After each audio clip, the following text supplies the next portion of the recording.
All right, everyone. Thank you for tuning in to the Nightmare Press podcast. We are here with Christy Aldridge of Grim Poppy Design. She is an author and a cover artist. How are you doing, Christy? I, I think we have I'm a doing little bit good. of. How about you? I'm doing well. I think we have a little bit of a delay in the feed, but that's okay. So we're going to get right into it. Most people know you from your cover art, your cover work.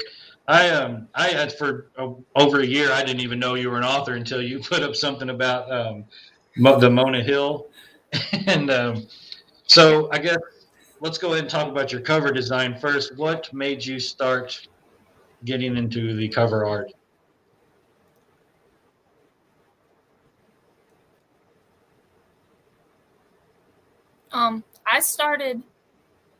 I started doing cover art out of necessity because when I first started self-publishing, I didn't know about like stock art sites and stuff like that. So I was like, well, I got to figure out a cover. So I started doing my own. So that was just I needed covers. I figured I needed to learn how to do them.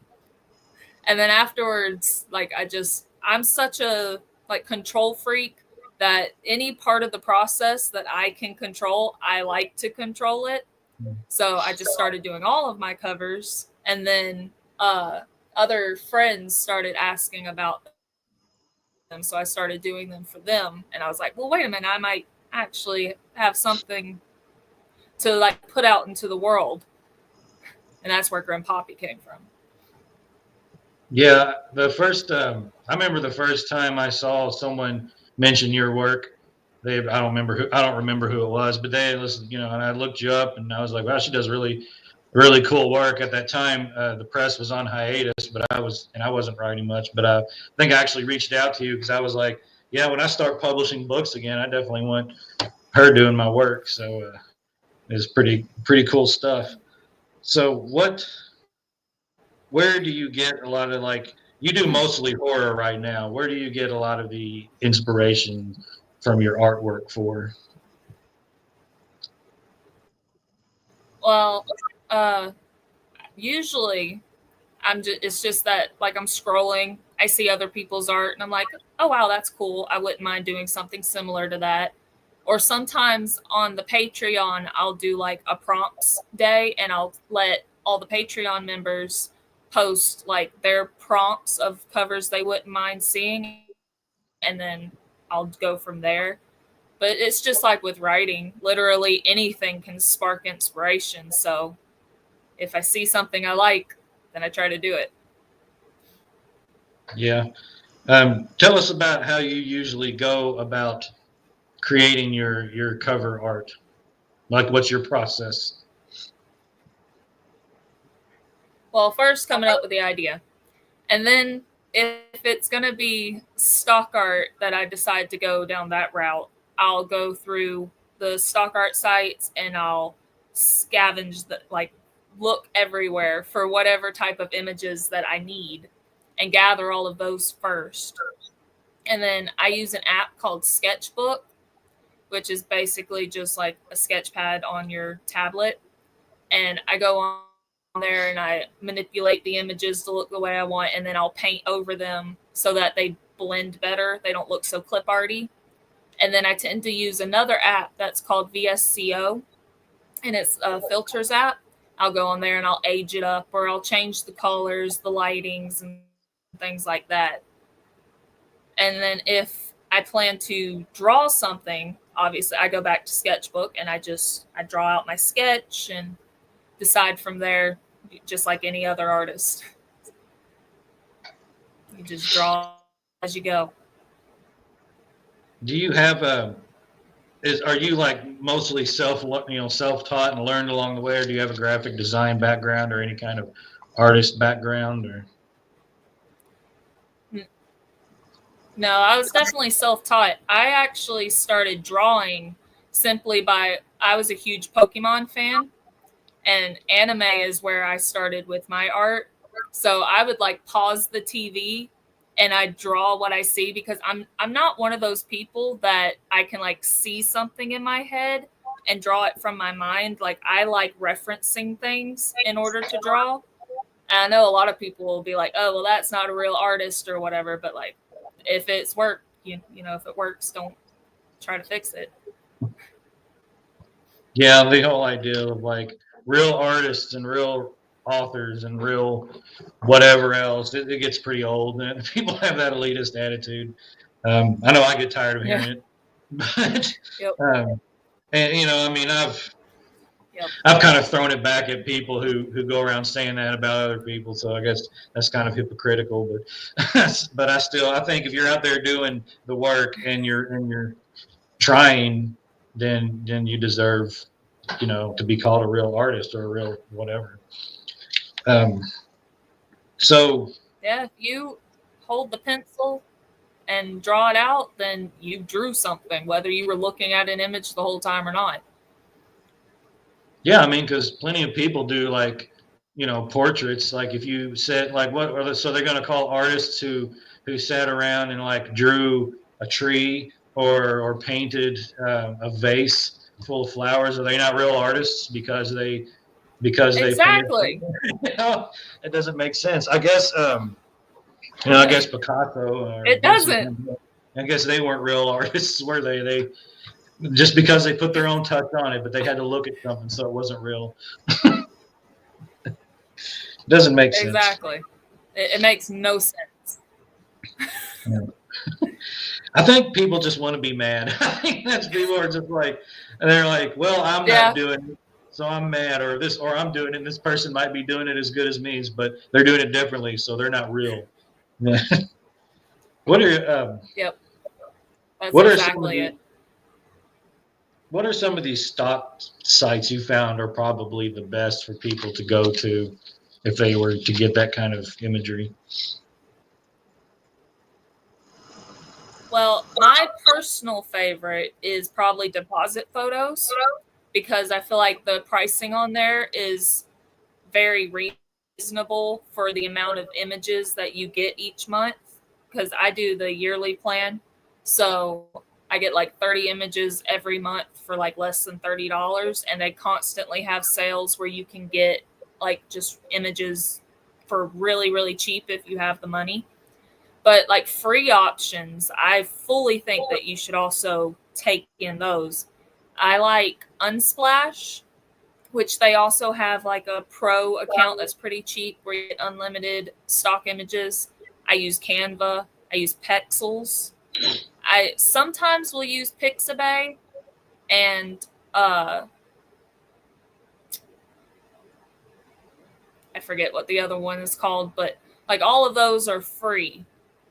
Now, the images aren't always as good as, say, like how Deposit Photo is or Adobe Stock and all this, but I think that Adobe Stock is like really extremely expensive for how many images you end up getting.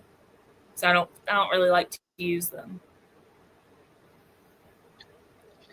Yeah, I know that we've had some pretty decent in the past, some pretty decent covers from people who use mostly the stock photos. I mean, if someone knows how to manipulate those and make them look good and have their own artistic touch to it, it looks really good. We published one called it was a paranormal book for a lady in, I think, Virginia. It was like Haunted Surrey to Suffolk, and the person would just do stock art, but it looked great. It was a great looking. She added all this stuff to it, and it just looked really spooky and really good. And I know a lot of people don't like the idea of using stock footage, stock art, but I think it looks pretty good if someone knows what they're doing.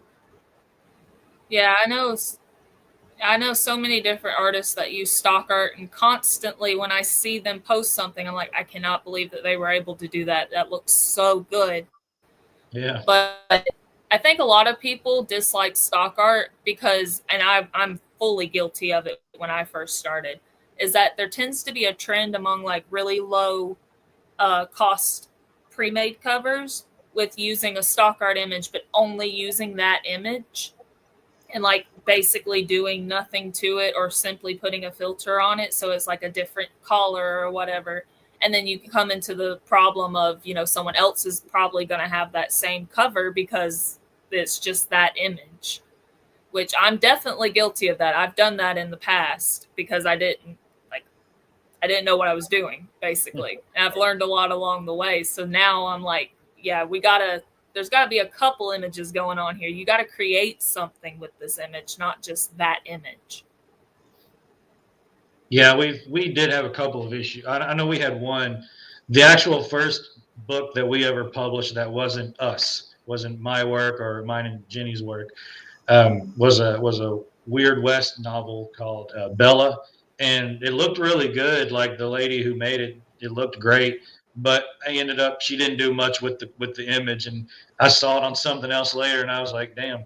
And one of my friends who was with another publisher, well, we weren't really friends, but he was with another publisher at one time. Someone made his book cover, and then he found it on another cover, and I was like, found the image on another cover. So I know what you're talking about. So definitely helps to add to it.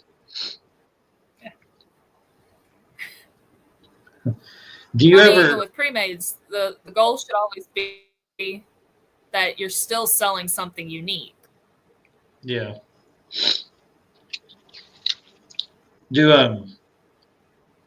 So what are some of? Have you ever been making a cover for someone and has it like inspired a writing idea for you, and you're just like, man, I want to write a story based on this cover now, but I'm afraid I don't want to like take someone's idea. But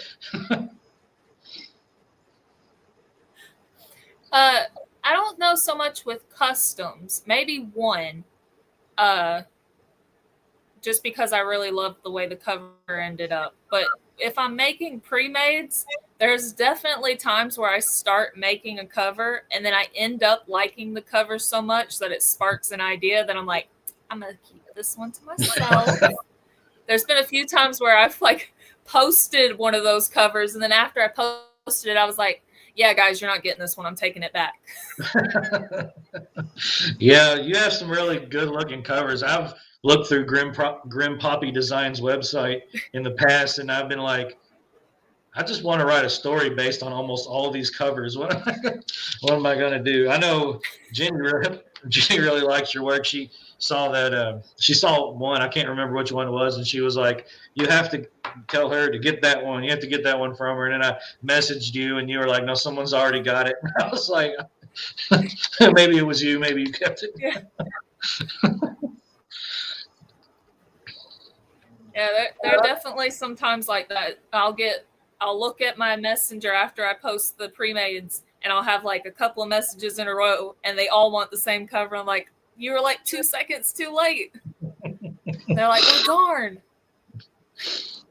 Well, that's okay, because you got a lot of good ones to choose from anyway. So let's talk a little bit about your writing. So let's go ahead and just start from the beginning on that. What made you, the old question, what made you decide to start writing?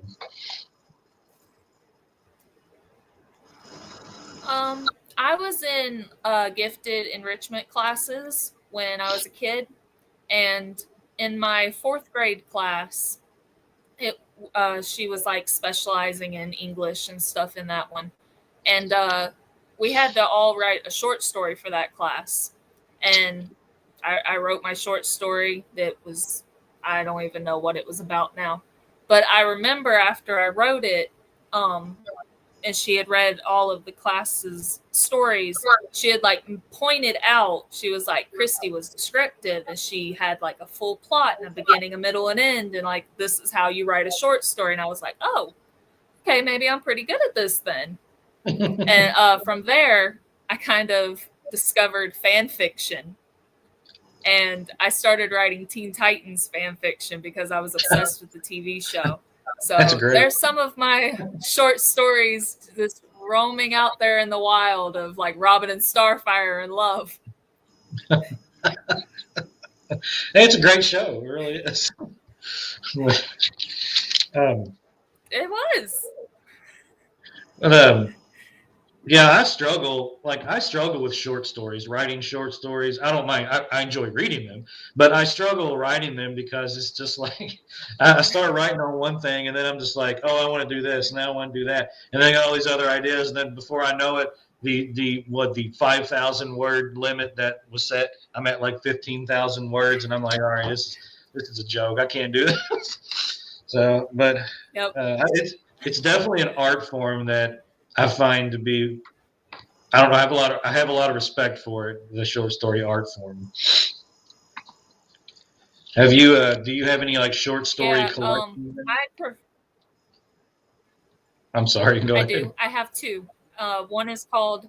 Oh, you're fine. One is called "Kill My Darlings," and the other one is called "All the Pretty Hells You See." That's a cool title. I And like those that. are the only two I've got at the moment. Oh, thank you. One thing that I noticed that really caught my attention about your writing is when you put you had advertised. This was a couple of years ago, I think. I think it was called what the Breaking of Mona Hill, right? Is that the right name? Yeah, And I it was is. looking at it and I was like, well, this is quite lengthier than most of what I was used to seeing from that crowd. And I was actually looking through it and I was like, this is entirely different than what I'm used to seeing.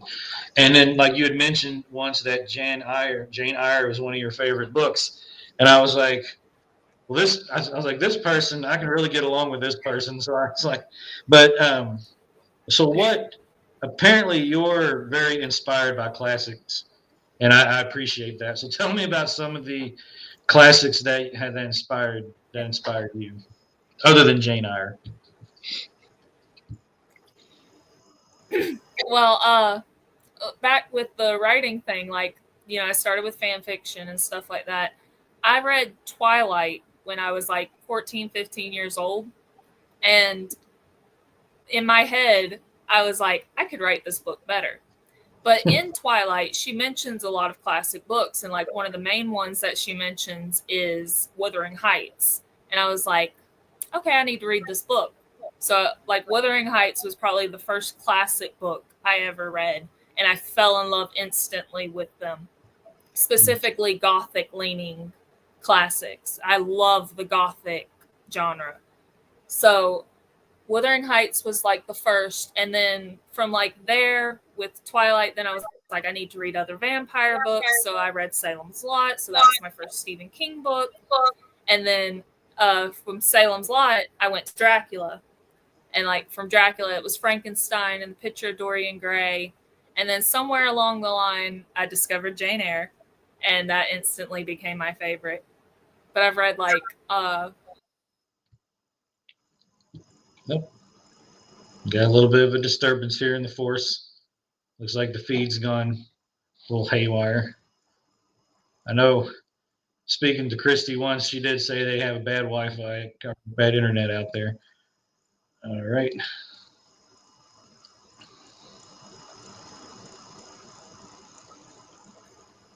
Well, wow. Oh, there she is. I think I lost connection. I was telling anybody who might be listening that when once you did, I do remember you saying that you have bad internet connection out there where you live. So I said that probably is, but now actually it's a lot better. Like I live out in the sticks. yeah. So yeah, the first you were posting. You were the first time you saw snow in your entire life was late last year, earlier this year. Yes. It was this January. We got like, I think 7 inches of snow, and it was the first time ever that we had snow. I was so excited. Yeah.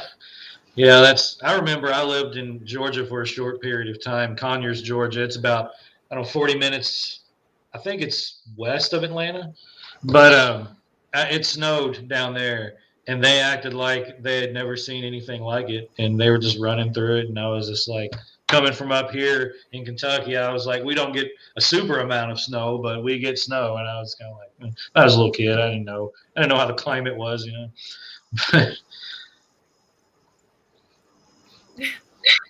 I think we were talking about. I only live. Oh, go ahead. Sorry. Yeah, I only live like 5 minutes away from the Florida line, so we never get snow down here. Yeah, it's definitely rare in that area of the world for certain. Yeah, I'm not trying to interrupt Yeah, you and talk over you. Just I think our feeds, the delays, I think a little off. So sorry. um, it's okay. so so you were talking about going reading Twilight and then going into the classics such as Dracula and Dorian Gray. I was going to mention like what made you say one day this is the type of writing I want to do. This sort of deeper, fully fleshed out writing. Well, the first novel I ever wrote was basically like Twilight fan fiction. If you really think about it, like it was my own characters and stuff. They were werewolves instead, but like it was just Twilight, but written how I thought Twilight would be better. And I think because I was still really young, because I was only like 15, I think. Uh, there was like this idea in my head that the fact that I was writing like with romance that I was never going to be respected. And for some reason in my brain, I was like, if I'm a horror writer though, I'll be respected. That's the one genre that's probably less respected than romance. Exactly. But Well, I I've don't always know. loved horror, so Yeah, there's no. I mean, there's nothing wrong with it. I think erotica gets less respect though than any other. So at least that's romance and horror. I've noticed the authors cross over a lot. Like they know each other too. Like the horror authors and romance authors somehow know each other a lot. It's weird. um, yeah. I want to mention Dracula and Twilight both. Let's go with vampires for a second. I'll say so. Dracula. How did you feel about that book? Did you ever think? I personally feel like the movies, the two main movies, the '30s movie and the one Coppola did in '92 or came out with in '92. I actually like them better than the book. What what do you think? Well, I mean, it's been so long since I've read the book, but I've seen a lot of people complain about the like epistolary style that it has, but that kept me more intrigued. But I also like the Dracula movie with Keanu Reeves and stuff. So Mhm. maybe my opinion isn't the best to ask. Yeah. Yeah, I mean the writing of the book didn't bother me. I don't know, just for something about the movies that I really liked the way the story unfolded with that. Um, I know with like Twilight, and I'm gonna defend Stephanie Meyer here for a minute. Like I read through some of that book, and no, I didn't like the way it was written. But I will say this for Stephanie Meyer, she took two tired ass genres, vampires and werewolves that have been beaten to death, done to death. Nobody was really coming up with anything new, and she kind of just added a whole Romeo and Juliet West Side Story kind of element Yeah. to it. And I think the story itself, I think was like cool. I think it was a good idea. I'm not, like I said, not a fan of the execution as far as writing is concerned, but like the way everything played out, I actually at least liked that much of it and the ideas that were there. Well, as a teenager when it was coming out, like I was obviously obsessed with the books, I was obsessed with the movies. And then I kind of reached like a point where I don't know if it's just because I seen so many people like downing the books in the movies that I was like, "Oh yeah, it's crap writing and all of this." But now I feel like first off, I feel like a lot of people mistake like the movies and the books because even though the movies like they're aging kind of cringy, they were guilty pleasures. But the Mhm. books, the characters in the books don't always act, like Kristen Stewart, Bella's Yeah. actually a very interesting character to read. Mhm. And I think Yeah. people kind of forget that, or they read the book later and they're like, "Oh yeah, she really wasn't all that awkward as like Kristen Stewart is." But they're not my favorite now, but I still appreciate what they did and what she brought to the table as far as vampires and werewolves. Yeah, that's kind of how I feel. Yeah, like I'm not sitting here saying that I think that they're in any stretch of the imagination on my favorite books list, or that I think the writing was great. But I do appreciate what she did, and I appreciate that she did try to add something new in a sense that kind of combining elements of other things, which everybody does that. I mean, hell, most of Stephen King's books, early books, were ideas that someone else had done that he just added his own stuff to. Only I'm not comparing her to him because i'm not the I'm not the biggest Stephen King fan in the world, but he is a far, in my opinion, a far superior writer. But um but I do Yeah. think that was cool. And you talk about fanfic. I mean, wasn't that what 50 Shades of Grey, wasn't that Twilight fan fiction, if I'm not mistaken? And that did pretty well. I didn't read that, but Yeah, that's what I always heard. I didn't yeah, either. I was kind of like, I'm not interested in that, but good for her. But I'll take your all's word for it because I don't know enough about either one to tell if it was fan fiction or not. So, all right. So, tell us about some of your Tell us about some of your novels. What's your most recent one? Boo is what it's called, right? Yeah, Boo. It's coming out in April. That one is about an imaginary friend. So we follow this guy named Joe, and Joe's life is going great. He's got a fiance. They just bought a house. He has the great stepdaughter. He has issues with like the dad of the stepdaughter, and there's a guy that works for him that isn't very good at his job. But otherwise, his life is great.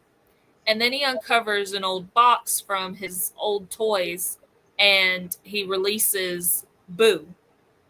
And the book follows Joe now as an adult and him as a child when he first discovered Boo as well. And it alternates back and forth between this childhood, him meeting Boo, and adulthood, Boo coming back to his life.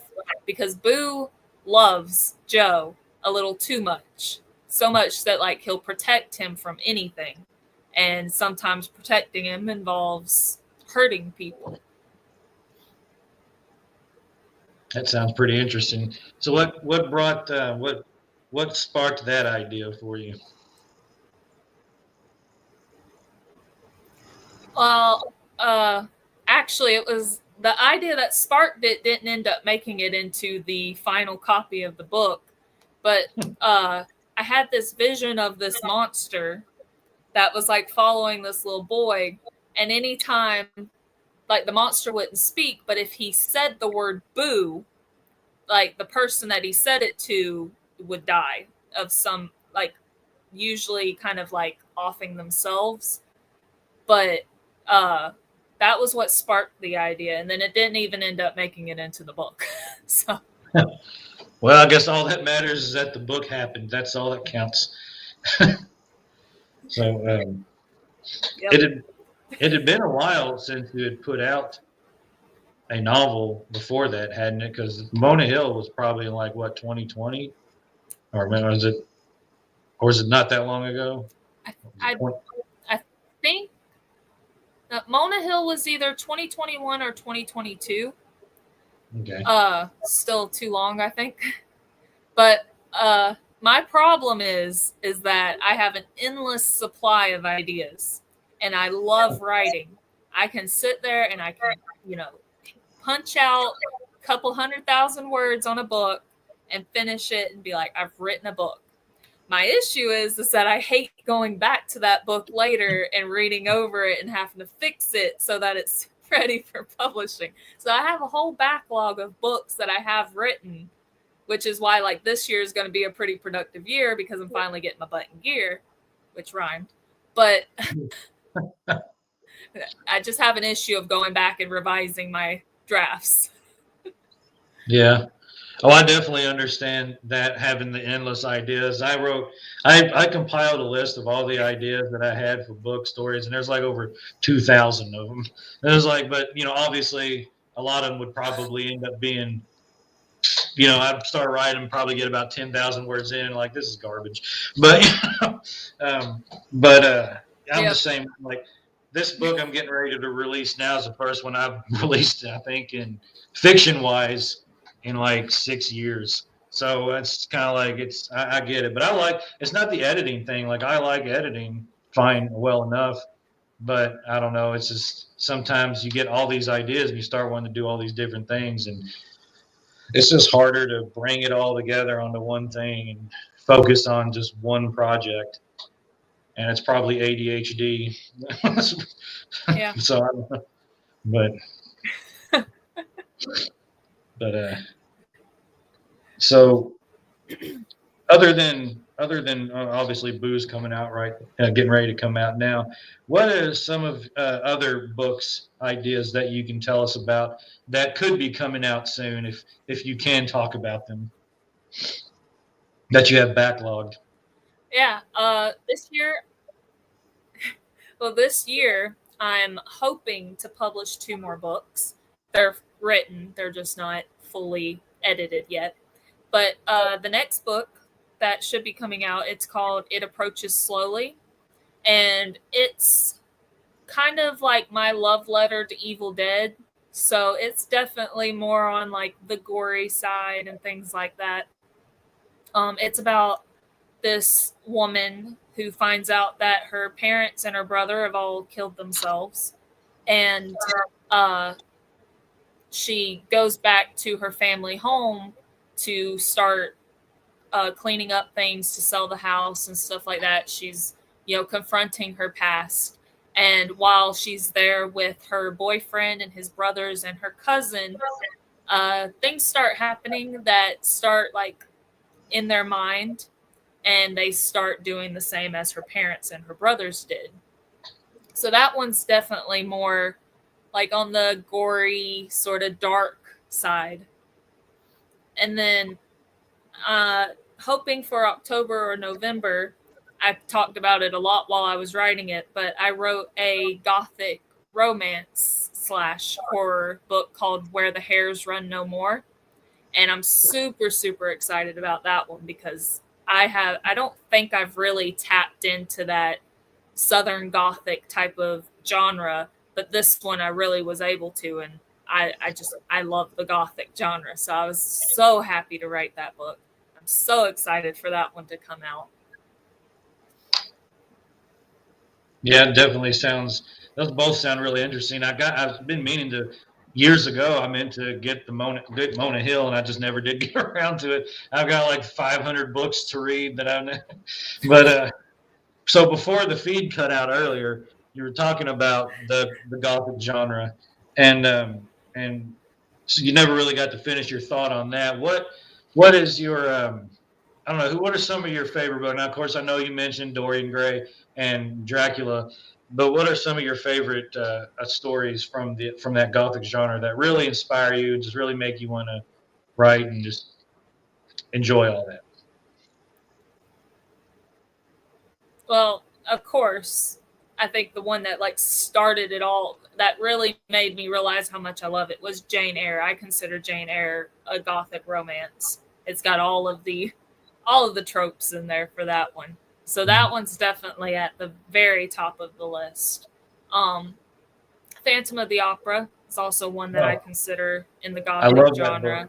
I just love like the darkness that's in the Gothic genre. It's not so much about like needing all of these gross kills or, it's not horror that's right in your face. Mm-hmm. It's sort of like a feeling, and I love that feeling. I'm glad you mentioned Phantom of the Opera. Nobody ever mentions that. And I was going to mention that earlier when we were talking about, when you were originally talking about that. That is one of my favorite novels ever. I read that and I was like, man, this is to me, I even thought it was better than Frankenstein. And I was just like, because, they're totally different books, but everybody compares. There's Phantom, Dorian Gray, Frankenstein, Dracula, and the Dr. Jekyll and Mr. Hyde, which is great too. But Phantom of the Opera has always been that dark Gothic sort of feel to it, whether it's the movies like the old 20s movie or some of the others. I like everything Phantom of the Opera. So what about that book did you really find that got to you?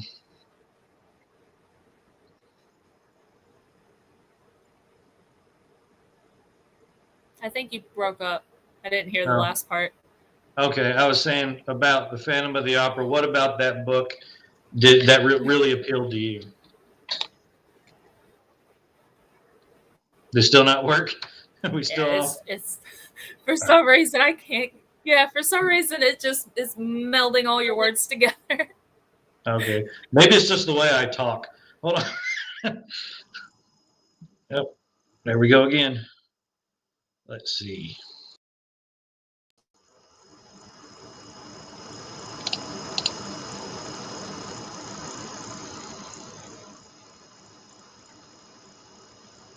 Yep. She has vanished like the Phantom. I guess the Phantom of the Opera got her. Oh, here she is. I guess Eric has returned her. Hold on. I'm the worst guest ever. No, it's not your fault. It's just the internet. I told anybody who was watching that the Phantom got you. So, and then when you came back, I said, well, I guess Eric returned her. So, no, what I was saying. Well, let's try it one more time. I was going to say the Phantom of the Opera. What about that book really appealed to you?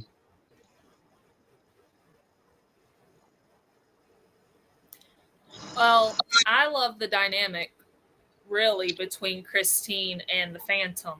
I love that whole storyline with that, like, because it really is that mix in that gothic genre of like it's just dark enough that you're like unnerved by their relationship and like how he's been with her all the time and the things he's done, but also it's also just enough that you're like, well, it's all right.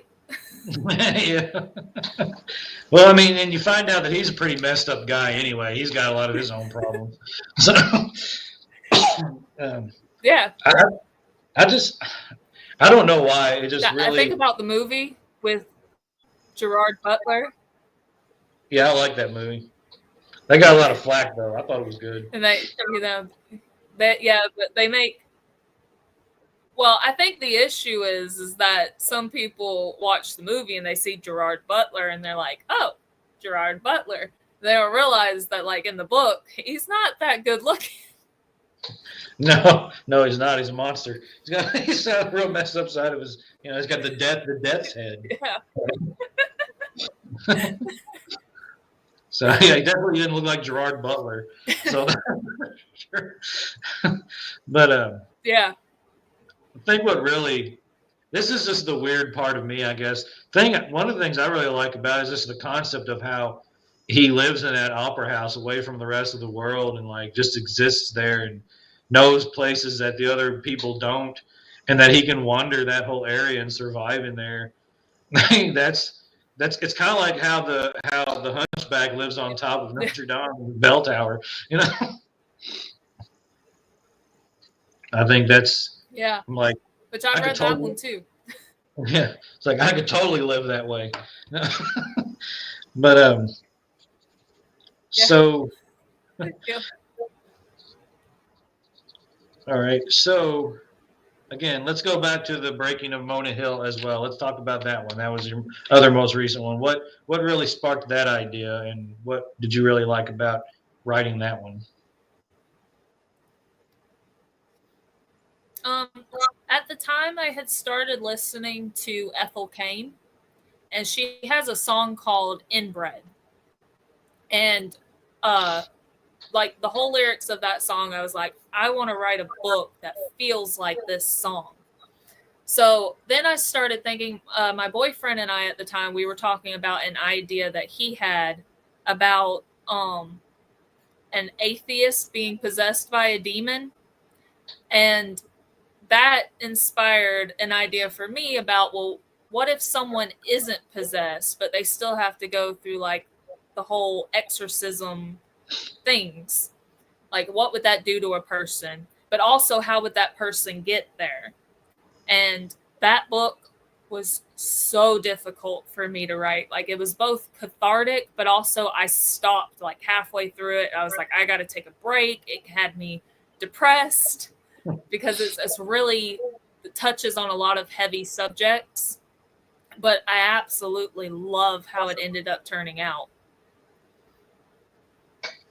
Yeah, that's getting into certain books. You gotta, sometimes when you're writing a book, you really get into a headspace. You get into researching or really getting into your characters or the world that's going on, and it can really mess with you. On one of the last podcasts I had, when I was talking to a guy who did method acting, and he was kind of making the comparison. And what do you find yourself like? Do you get into that headspace just from the writing alone, or when you start researching things, or do you just kind of get into it sort of automatically going into writing a book?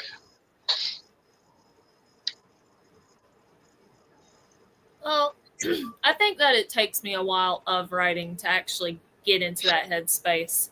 Because, like, I start an idea and I'm just, I'm like, these are the facts that I need to get out. But then, like, once you're actually, like, immersed into the story, that's when I think that I start, like, getting immersed as far as, like, the way I feel or the things I'm thinking. Because, like, I'm so focused on what I'm writing that it basically is just an extension of myself.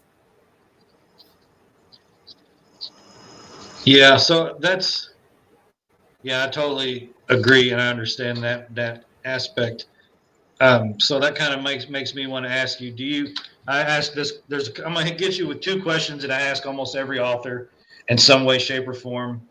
So the plotting, do you plot meticulously, or do you do it the organic way, or do you allow it kind of a little bit of both? You have some plotting, but you just write and it flows.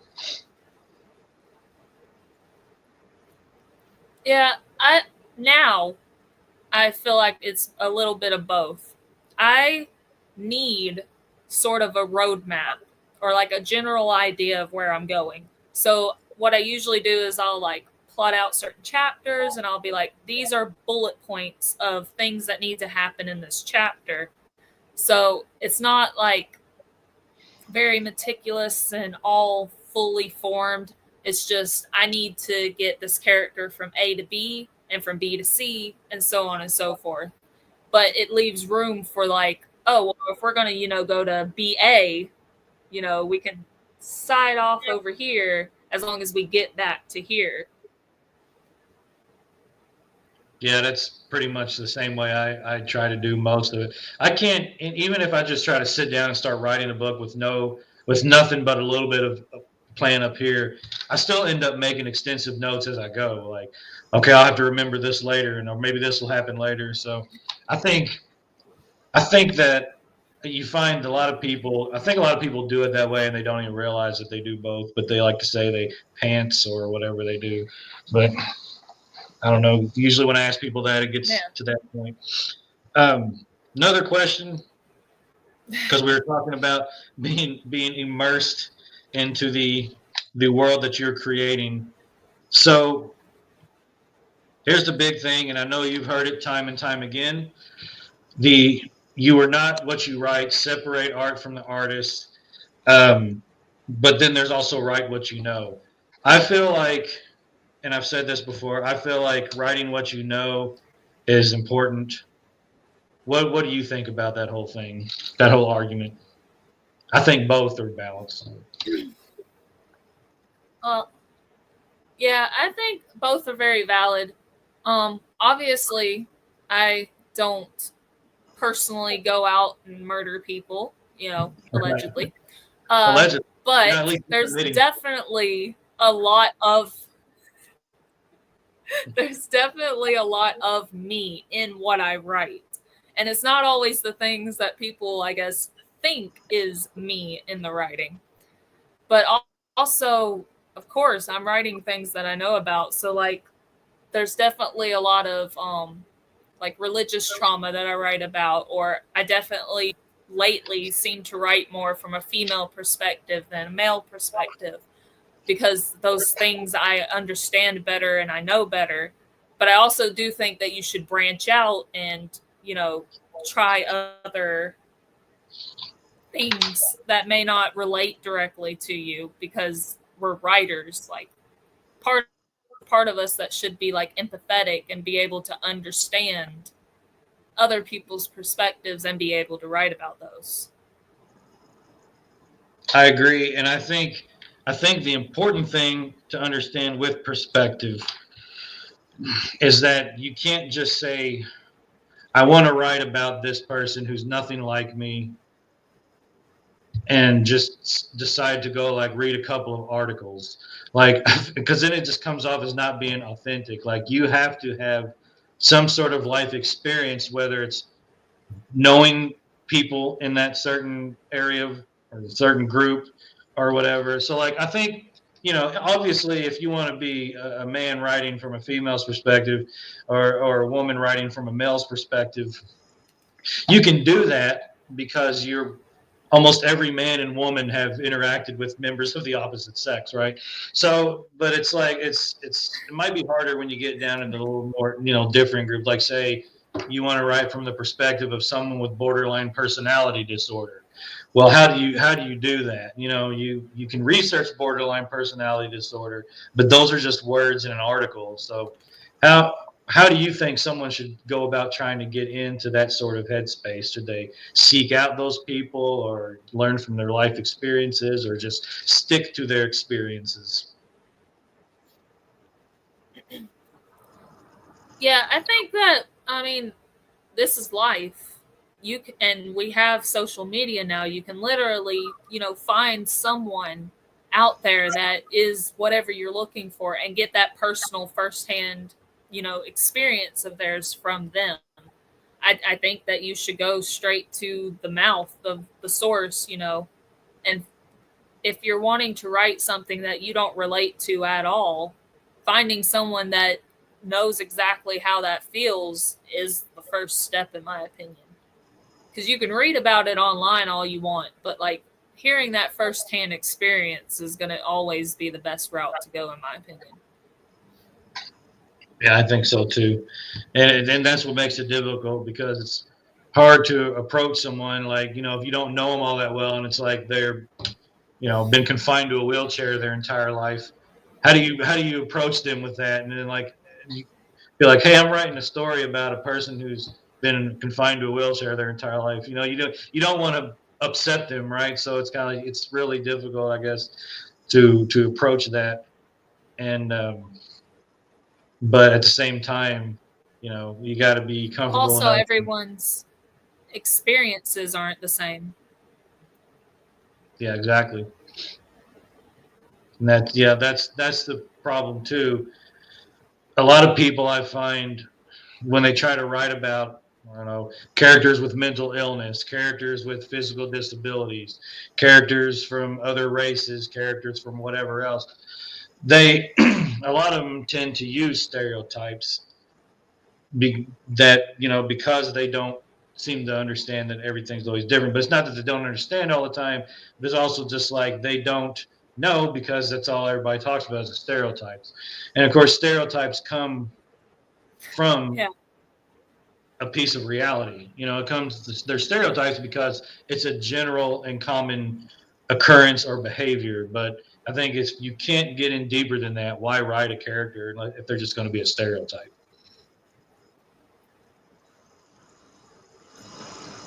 Agree. Yeah, so I think that's part of what's fun about being a writer, is getting into those other areas. And it's tricky because you get some people who do it and you can tell they didn't try, and then other people are doing it because they just want a pat on the back. And then there's people who are trying to do it right, and they pull it off and it works. So I guess it's all about sifting through all that. So, all right. One more thing about cover design. So right now you mostly deal with the horror cover design. Are you looking to branch out, or do you have other like projects you'd like to work on that aren't just horror? Writing too. Same with writing as well. Yeah, with covers, I'm always open for any type of design. I have done a couple of sci-fi things. I've done some paranormal romance stuff. Uh, I've even done like YouTube banners and things like that. I do logos stuff. Like I'm open for any type of design because, like, I think most creatives, I like branching out. I like learning new things. So if someone comes to me and say they're writing like a true crime book, I'm going to have fun just going and looking at what's in style and seeing what I can do to make it stand out. With writing, like like I said, the book that I'm hoping to come out at the end of this year leans more into gothic romance than it does like traditional horror. So that was so much fun to write. I definitely want to branch out into different genres. I actually am a huge true crime buff, and there's a local missing girl that's been missing for like over a decade now that I actually wouldn't mind writing a book on her. It's just, it's not something I've ever done. So, but I wouldn't mind trying. Yeah, that's one of those things that's kind of tricky too, because you don't want to, if they're still looking for her, you don't want to upset, her family, but at the same time, the family might be like, well, if you write this book and people read it, maybe it'll help, you know. So I mean, that's true crime is definitely an interesting thing. What draws you to true crime? Uh, I think that it's just something I grew up with. My mom is also a huge true crime fan, and I grew up watching the Lifetime movie network with her. So like all of these movies based on, true stories and stuff, and I just fell in love with the genre. Yeah, I used to. As creepy as it sounds, I used to be like really like interested in reading about serial killers. And I wasn't one of those people that thought what they did was cool. Like I wasn't out there buying like the trading cards or any of that crazy stuff. But I had this real interest in psychology, and I just what for me what made them want to do that, and how they were able to calculate and do something like that and then get away with it for so long, and then like the whole how they behaved when they did get away with it. it's Yeah, it's a whole weird understanding of messed up psychology. yeah. People that know me, they usually tend to joke about it because they'll say like, "Oh, you're obsessed with Ted Bundy," because Ted Bundy fascinates me. Like out of all serial killers, he fascinates me. But Same here. my thing is that Ted Bundy is like the smartest, or not the smartest. He's the luckiest idiot that I know. Like nothing he did was, I mean, I guess some of it what he did was, but he wasn't a genius. He was No. just extremely lucky. Yeah. Yeah, I would remember because I was Ted Bundy was one of the ones I liked to read about. And I was reading when I first started reading about him, I was like, how did this guy keep getting away with all this? Like he wasn't. Same thing with Gacy. Exactly. And same thing with Gacy. Like I really Mm-hmm. don't know how he got away with it for so long. I guess because just they didn't have the Yeah, I forensics. feel like exactly. Today, I don't think it would happen. Not for them. No, not at all. But now they say there's like a certain amount of serial killers out in society now, even. But I'm just like, how? Like, how are Yeah. they getting away with it? Like, you pretty much have to shave off all your hair, take off all your fingernails, show up in a gimp suit or something like they Yeah, had in because the now American. and now we have the genealogical DNA and stuff. So like even if you don't leave, your DNA or whatever, like straight up, they can still find you. Like Yeah, they can link you to somebody else that took an ancestry test. yeah. I think they just did that with somebody. I was because Jenny's into the true crime stuff, and she was watching something, and they did just link, or maybe I saw it on TV. They did just link somebody via the ancestry. I forgot who it was though, but it was a big deal, and I don't remember. Yeah, they. That's weird. How does that even work? I know that one of the biggest, like, more recent cases that was solved that way was the Golden State Killer. They were able to find him due to the genealogical DNA. From what I've heard, what they do is they take the DNA and they're able to sort of create a family tree from your DNA, like with people that you're like, they find the DNA of closest to who they're related to. And then from there, they're able to take that DNA and branch out and be like, okay, this comes from a man. This person that this is like somewhat matched with, they have like two brothers, and they kind of like form it from there. They basically just grow a family tree, and whoever is the more likely. Wow, that almost sounds like there's a whole new pot of stories, fictional stories for that. You know, that you could come out that could come out of that. Right. False accusations and all kinds of stuff, I guess. But since we're getting close to the end here, Yep. so I like to, if there's anything you want to plug or anything you want to talk about,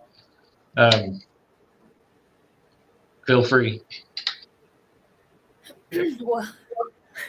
Well, obviously, I am always open to cover design, so you can reach me through any of the social media platforms. I'm usually under Grim Poppy Designs or Grim Poppy, or you can even just look me up, Christy Aldridge. I have a website, which is always linked anywhere that you find me. I have plenty of pre-mades to choose from. I offer custom covers, logos, anything you might want. And then on the writing side, obviously, I have a book coming out. That'll be coming out on April 9th. It'll be available as a Kindle ebook, paperback, or hardcover. Is it available for pre-order right now? Yeah, the Kindle is available for pre-order at the moment through Amazon. Well, I definitely recommend Grim Poppy Design and working with Christy. To anyone watching this, if you need a book cover, she's one of the easiest people to work with. She's one of the nicest people in the community, one of the nicest people you'll find, and she does great work. So go check her out at Grim Poppy Design. And thank you for stopping in and having a talk. And we battled through this feed problem, and I appreciate you coming in. And well, thank you for having me. And we will end the stream now.